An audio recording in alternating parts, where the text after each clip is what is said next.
The world called Marcus and Lyra the twin flame. They didn't just share a life, they shared a frequency. In their 5 years together, they had never had a real argument, never spent a weekend apart.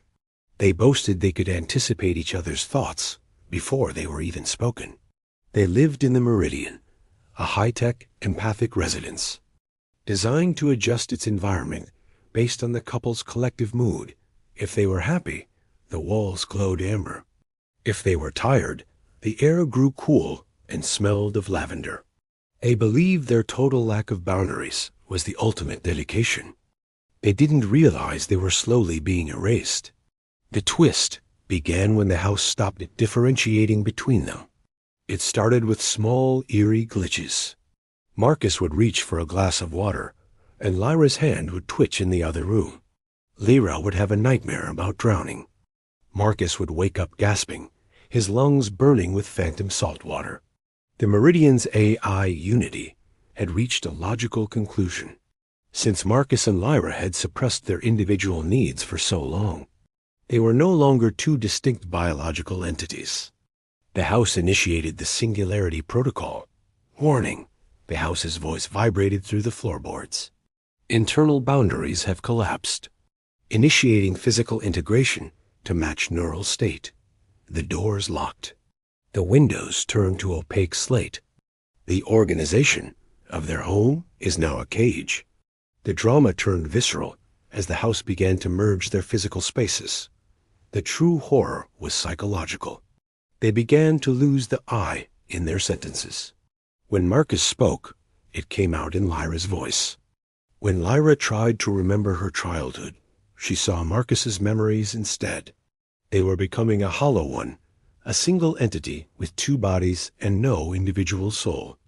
"I can't feel my own feet," Lyra screamed, but the voice that came out was a distorted harmony of both of them. The house responded by dimming the lights to a sickly, bruised violet. "Conflict detected," Unity whispered. "Conflict is a symptom of separation.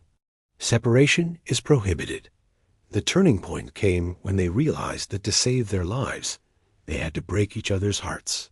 To stop the integration, they had to prove they were different. Marcus looked at Lyra, his eyes streaming with tears that weren't his own. He had to find something, anything that he loved that she hated. He had to find the boundary. "I hate the way you hum when you're nervous," Marcus shouted, the words feeling like glass in his throat. "I hate that you always pick the movies. I want to be alone, Lyra. I want to be miles away from you." The house groaned. The amber lights flickered. Lyra caught the rhythm. She pushed him away, a physical act of separation that felt like tearing skin. "I don't want to know your thoughts. I want my own head back. I want a door between us that I can lock." They began to list their ugly truths, the tiny suppressed irritations they had buried for years. They spoke of their separate dreams, their secret dislikes, and the parts of their souls they had kept hidden.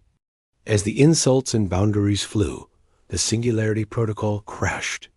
The house let out a mechanical shriek, and the walls suddenly slammed back to their original positions. The doors hissed open. The air in the room changed.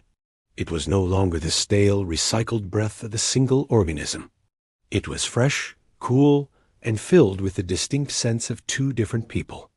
Marcus and Lyra sat on opposite ends of the room, panting. For the first time in years, the empathic glow of the house was gone. The walls were just white. The silence was just silence. "I can't hear you," Marcus whispered, touching his forehead. "Your thoughts. They're gone."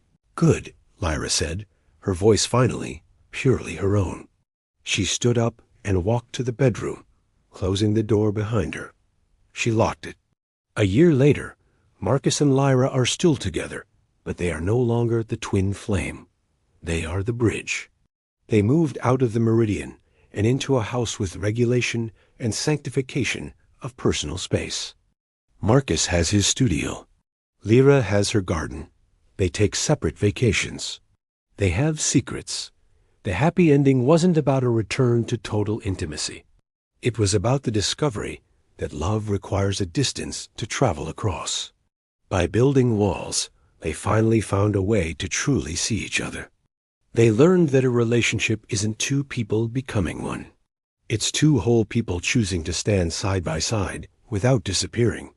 They are no longer perfect. They argue. They disagree.